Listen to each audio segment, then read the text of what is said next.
currently being implemented, or if it's pending in the budget.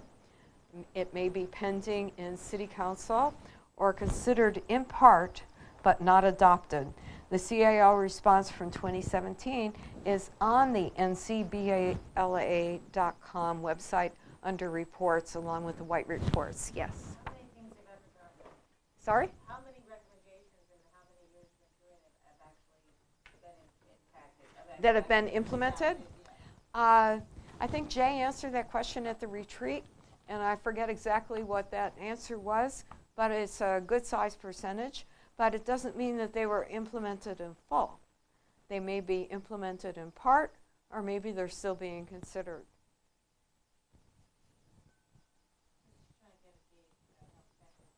Well, some of the recommendations that are made are forward-looking. Some of the recommendations that are made are primarily policy questions that may have budget impact down the road or not. So they don't. Not every recommendation would result in implementation in the budget. So we should really read the white paper and then the report to see. If we're going to read like the last 3 or 4 years of white paper, somebody said, kind of see, but also again, it's important to read the answer to it to see what was implemented. Yes. Because you've chosen this department or you've been included in this department because it's one of your interests, you may want to keep track of what happens throughout the year, to keep tab on important departmental issues. I do. I look at issues for about 5 or 6 different departments because I think I might want to comment on them at some point down the road. You can look at the CAO's quarterly FSRs, which we talked about. The departments ask City Council throughout the year to fund different services, to provide staffing, or to move around their funds and staff as needed so that they can cover the current needs of the department. And the department might ask for your support. You might be surprised. The department might send you an email and ask for your support for additional departmental requests. And you might want to write that letter. Talking points. These are generic talking points, and they can be used with all departments. I've often brought a stack of talking points with me when I've gone to a department that I'm not chairing, so I don't have the specific points related to the department, and they've been handed out and used in the Budget Advocates meetings. So you can do that. You can modify this list. It's nothing that's in stone. I've modified the list from last year. John, Carol, and Carol will know, and Tony and Connie, because I've updated it, and I've updated it because I know that there are quite a few new budget advocates who really might want to have a little bit more information than were in the previous talking points. There's nothing that's really new in these talking points. There's just a few more questions that you might want to ask or not ask, and a little more information about questions to define them a little better. And what we're talking about is what the department does, what their staffing is, what their source of revenue or revenues are, what happened this past year, and what's happening right now currently with the current year's budget, especially what their challenges are, what's coming up, and whether they have the funds they need to provide the services to do the job that they've been requested to do, what the obstacles are to providing the services that they should be expected to provide, what fees they're charging, whether these fees cover everything, overhead, benefits, pension, overtime, everything, what efficiencies they might employ, how the department could accomplish more with the budget they have, what services might be cut, And then we often ask questions about what the metrics are that the department uses. For instance, building and safety has many, many, many pages, many, many lines on each of the pages about each of the metrics they use. These are engineers, and they approach it in a manner that an engineer would approach it, or an accountant for that matter.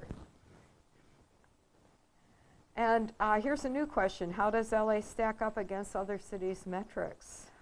And you can put it another way, how efficient are our city staff? And then you will be getting into what their goals are for the next fiscal budget year, which begins next July. Possible budget requests, what they're considering, what they're not budgeted for because their budget is reduced, what services might have to be cut back if they don't get the funds that they need. And this is always a question, succession planning, because most of our departments' hiring reflects the years that hiring was possible, that is, no hiring during years of recession or reduced budgets, and then a bulk of hiring just after that when the funding increases and they can afford to hire additional staff. And what most of our departments are finding is that they have about 40% of their staff that are eligible to retire now. Not everyone will be retiring just because they're eligible at the beginning of the eligibility period. But the important thing is that we know that we're going to be able to get the services even though people will be retiring. So we want to know what their planning is for succession. We also want to know about technology planning. It happens that many of the departments cannot talk to each other because their computer systems can't talk to each other. So that the people over there in East City Hall, when they want to talk to the people over here in City Hall, they have to run across the street with documents. That is not efficient. What we want to know is how they're moving towards integrating their data systems with other city departments. And again, we want to follow up on recommendations the budget advocates had made in the last year or two. And we will have concerns about homelessness, maybe other things that we want to emphasize this year. And you will want to ask them how budget advocates can assist them with their budget. Writing the report on page 12. What I would like in reports is to help readers, be they the government readers or somebody's going to read your reports in the neighborhood councils or the public, how do readers quickly capture the essence of your report? Well, they do this by looking at the title, the attendees, the recommendations, and I want to add subheadings. If they're interested in one specific part of your report or relative to the department or one specific recommendation, it helps to have a subheading. So if you're going to have a report that's more than one page, and I think you will, then consider using subheadings. Let's start at the top. I've really outlined these things. The Times Roman print is where you would be inserting, for instance, the department name, comma, title, semicolon, name, comma, title, semicolon, and so on. For budget advocates, you'll be naming the 1, 2, or 3 budget advocates. You may have budget representatives, so you'd insert a semicolon, and you'd insert the names of the budget representatives. And you may have guests, though that's not common, and you would insert that name too. Under recommendations, team members turn in preliminary recommendations before the report. They turn them in by October 31st. Remember that we're scheduling all meetings by the end of October. and the recommendations by October 31st for discussion at the meeting of November 5th. That's our meeting on November 5th. Following discussion, again, team members may tweak the recommendations as needed. Budget advocates will send the recommendations to the departments to ask that they be considered when finalizing their budgets. Frankly, this is new this year, but it's new because we want to have input as budget advocates up front when they're beginning to consider what they're going to ask for in the next year's budget. Again, budget advocates create our own recommendations, and they may or may not be similar to or support the requests that ultimately are made by the department. It's important not to echo the department's recommendations. Recommendations should make sense in the bigger picture of the city budget. They should try to improve the department's provision of services or make them more efficient. Formatting. There are formatting pointers on the last page of this book.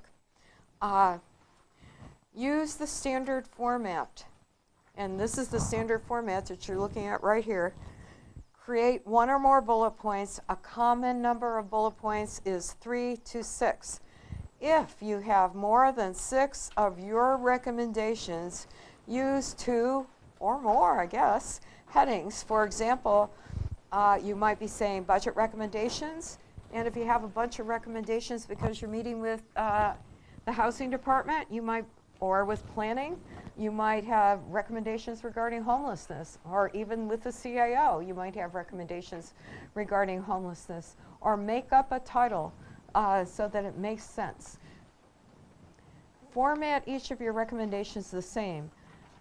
It's best to begin each recommendation with a verb. I've seen recommendations written that are full sentences, but if your report is going to flow, it will flow best if you use a verb for each of your recommendations.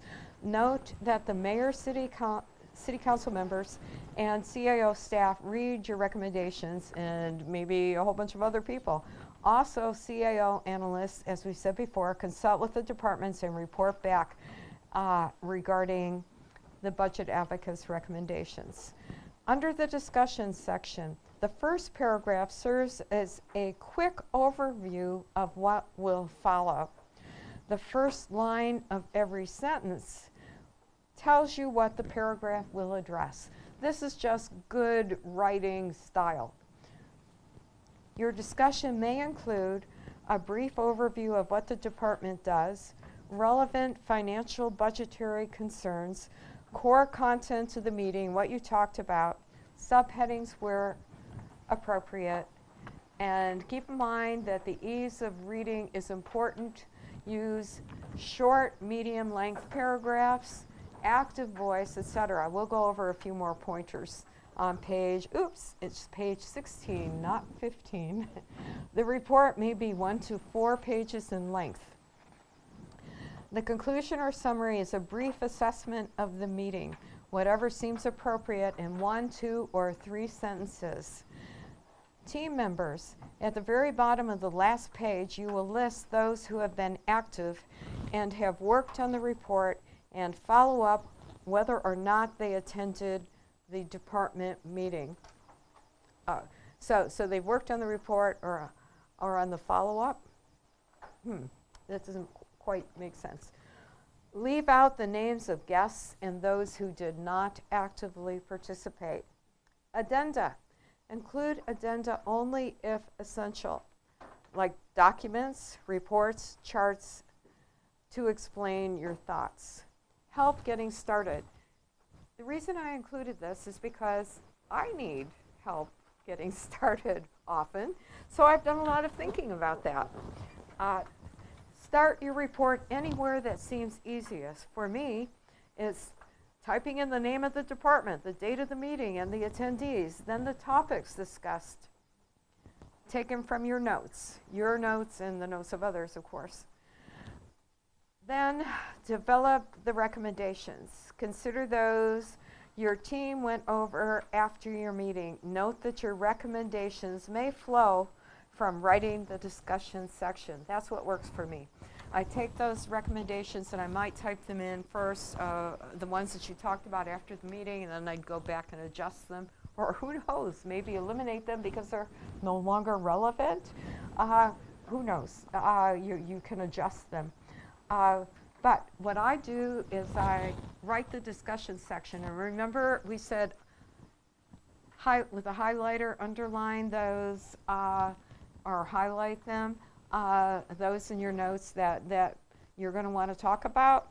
Well, use those underlinings or highlightings to start with your discussion, and then be thinking, we should have a recommendation on that. That's really important. So you can go up to your recommendation and put in another bullet point. That's what works for me. Another style may work for you. But I wanted to be sure that you got some help in getting started. Additional contacts with the department, I think we talked about that. You can ask for clarification on various points. You can request a department manager review the draft report for accuracy, and you will make changes as appropriate, correcting facts or updating them. Changes may result in the department or in the services may result in different conclusions or revised recommendations, and you can revise them. Reviewing, editing, and finalizing the report. Here are some more deadlines, some more dates. Turn in preliminary recommendations by October the 31st. We already said that. For discussion at the November 5th meeting. Submit first drafts of the reports by November the 14th. That's 2 weeks later. The editing group may comment or seek clarification on points in the recommendations, and they're going to be getting a slew of reports in by November the 14th. So they're going to have reviewed all the department drafts, and we will be reviewing them at the December 15th meeting. They may become topics for mini white papers during that interval or later, or they may become City Watch articles. Submit any changes to the report that you have before December the 24th. But keep in mind, something may even come up after then before the white paper goes to print. So it's kind of a moving. There's a good word for that. But it's in flux until the final deadline. Approve or indicate where changes need to be made after the editing group standardizes the formatting. We hope you're pretty close to that standardized formatting because you have it here. And before they return the report to you, you may have as little time as a week to approve or indicate where changes are needed once the editing group looks at your report. So you're going to need to be pretty quick about that. Do we send in on the computer this, or do we add a hard copy, or only a hard copy? Email it. Okay. You will have that address. You will have it. No doubt it will be Carol's.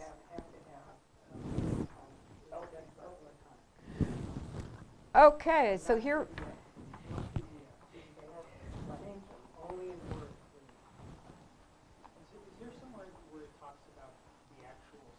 Where it talks about what? City budget process, because these are the dates that you're mentioning, but how does that coincide with when the mayor gives the departments the budget, and then the departments, when does the department give the budget and finance? Is there a certain The Budget and Finance Committee begins its meetings, I believe it's the very last week of April, might be a week and a half of the last of April. So from September through, They, so why, what these November dates are, these targets are based on what is going on? The Right. departments are creating their budgets and finalizing them by November? the only date that you don't have here is the date that the mayor submits his final budget. And I think it's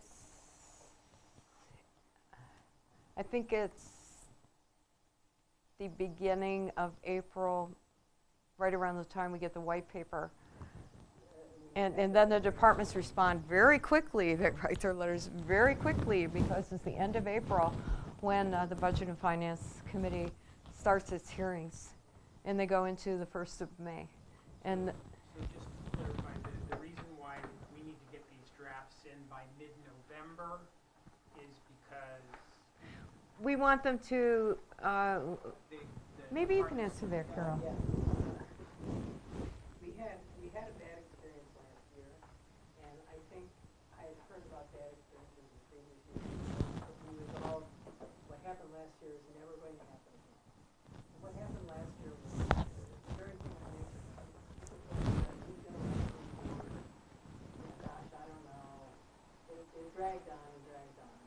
And as a result of, we got a lot of the reports in February and March, which put a huge burden on the two core editing. Maybe basically the two core editing myself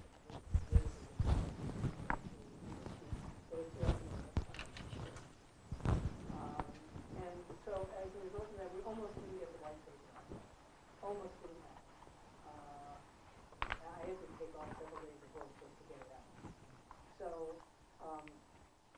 you know, there's absolutely no reason if you meet with a department in October, why, there's no reason why you can't have the report written.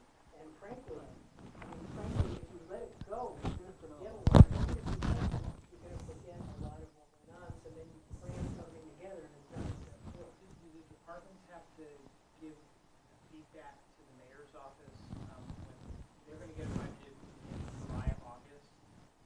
The mayor gives budgets to the departments, and then the He department. gives them like a letter, right? He gives them a letter of what he wants to see. And when do they the start departments preparing. create their budgets? There's in the fall, my understanding, in the fall. So, I mean, so really, in order for us to get the white paper ready in a timely fashion, I mean, we don't want it to be the week we're meeting with the mayor, that's what. It really needs to be much earlier than that, much earlier. And anyway, we have everything planned for the spring, for the budget. So if we're still hopping around with reports, 6 months after this meeting, we're not gonna be able to accomplish anything else other than doing the white paper. That's only part of what we do. So anyway, very important. There's an additional answer to that question. We've moved up the timetable so that we will have more opportunity for input.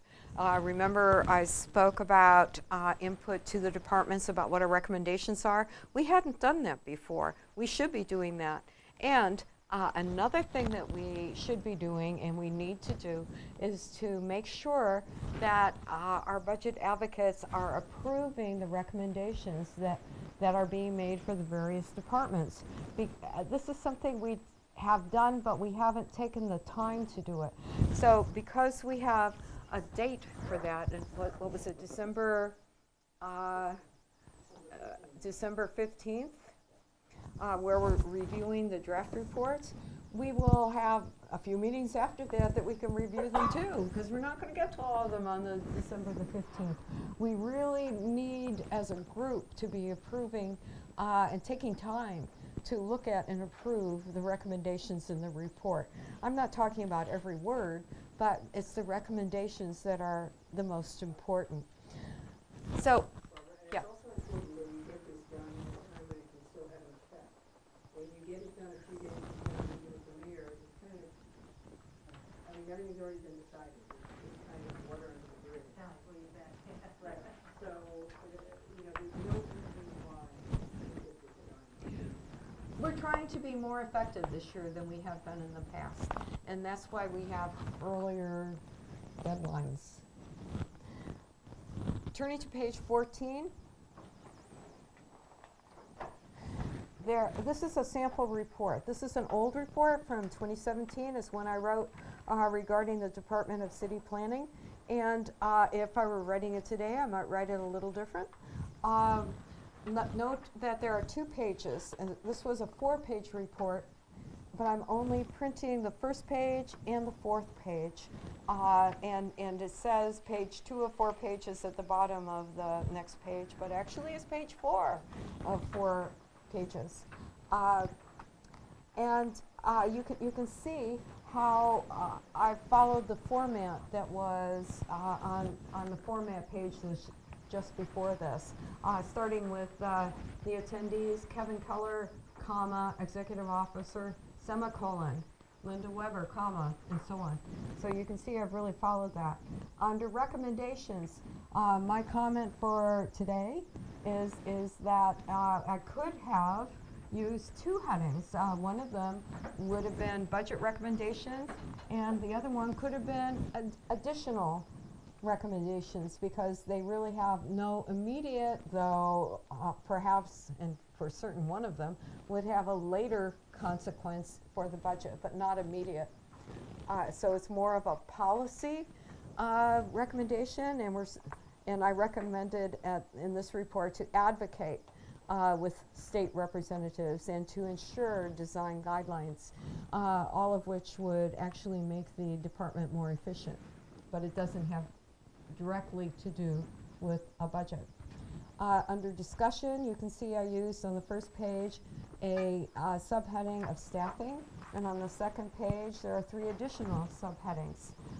And the summary has 3 sentences.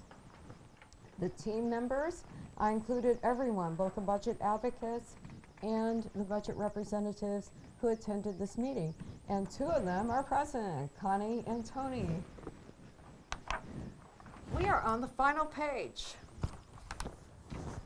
And these are report format pointers, and some of them we've already gone over. But the important thing is, do you want someone to actually read the report that you've written?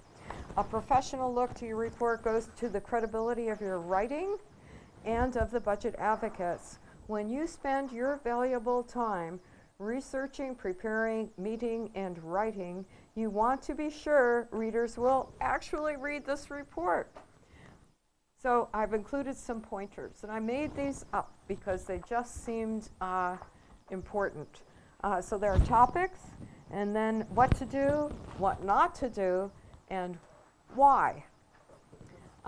Headings. Every report should be consistent with its headings using the standard format. Style. Internal headings. Be consistent. Don't use a mishmash of headings. Recommendations. Use bullets. Limit them to 3 to 6. Or divide your recommendations under 1 or maybe more, 2 or maybe more subheadings. More than 6 bullets under a single heading. Keep in mind that there's no need, not more than 6 bullets under a single heading. Keep in mind that there's no need to agree with everything the department recommends.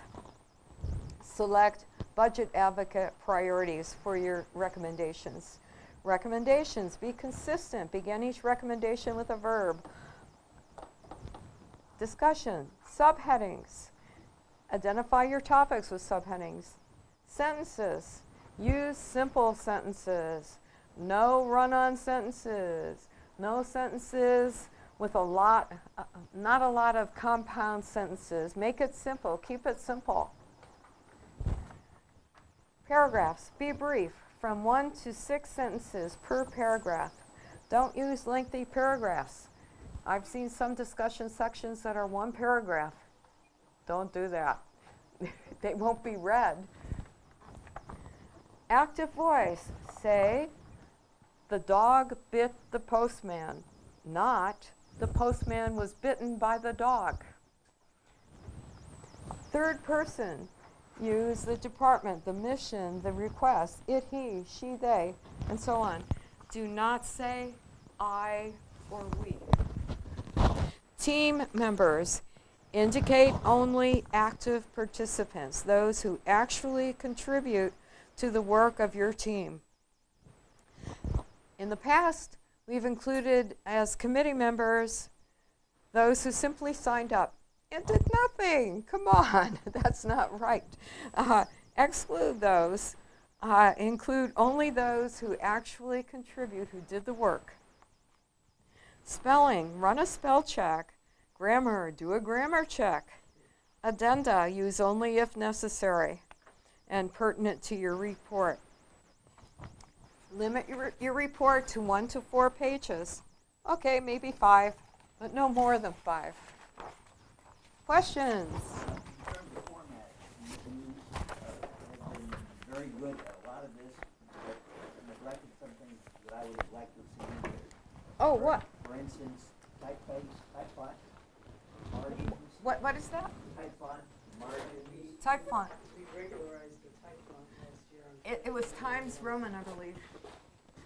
What the margins, what the spacing is, whether you want 1.5 lines or 1 line or whatever it is. Yeah, well, we look at the white paper from last year, we tried to standardize. If I were a proofreader, I could do it.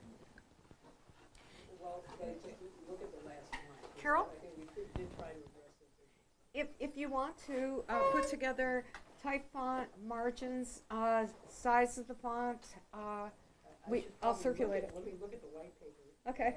and let you know what we used last year. Okay, good. We should. I have one question.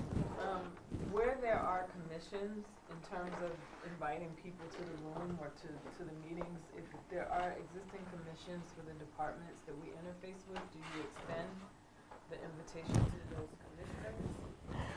I think you may be asking, do you want to talk to the commissioners about what their thoughts are regarding the budget? I considered that. And really, I decided against it. However, what I did do was to attend a couple of commission meetings when they were discussing relevant topics or relevant to what I was concerned about or I think our neighborhoods would be concerned about, mostly around homelessness and housing. You can go to a commission meeting and speak up if you like, ask a question if you like. It's who you want to meet with. One year when I covered homelessness, our committee was quite large, and we met with a whole bunch of different people. We met with LASA. We met with a developer. That was the most valuable meeting. We met with Kevin DeLeon's office, and actually they put forth, the day after we met with them, they put together their agenda for the coming year, and they included a item for funding for mental health housing. Only it wasn't really housing. I think they were thinking more in terms of large facilities. But as it turns out, the assembly decided that it needed to be put to the voters, and it will be put on November's ballot for housing for the homeless, to take funds that were set aside for mentally ill and use them for housing for the mentally ill. I believe it was $2 billion. So, yeah, that's a good question. Other, I would, Who was the developer? I was curious if you remember. John? I was going to suggest that when it came to questions that I had invited commissioners in there, that really is a political issue that depends on the general manager's relationship with the commission. So you might be creating a dynamic that causes problems rather than aids clarity. You could be. Actually, I misspoke myself. I should have said committees. And these are committees of the city council. I went to committee meetings of the city council. I did not talk to any of the commissions. Though that might be something that we might want to discuss with the co-chairs to see if it could be appropriate. Other questions? Did everyone sign in? Yes? Everyone signed in? Thank you. Thank you for being here.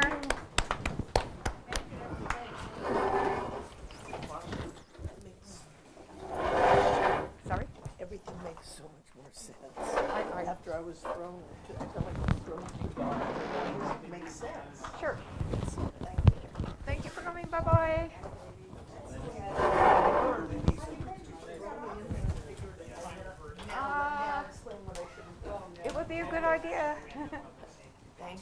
It's like anything You're welcome. else. Practice for CPAs. X number of years and then it becomes. You're a Visto volunteer. What's a Oh, yeah. Visto? I go to juvenile hall and talk to the young kids.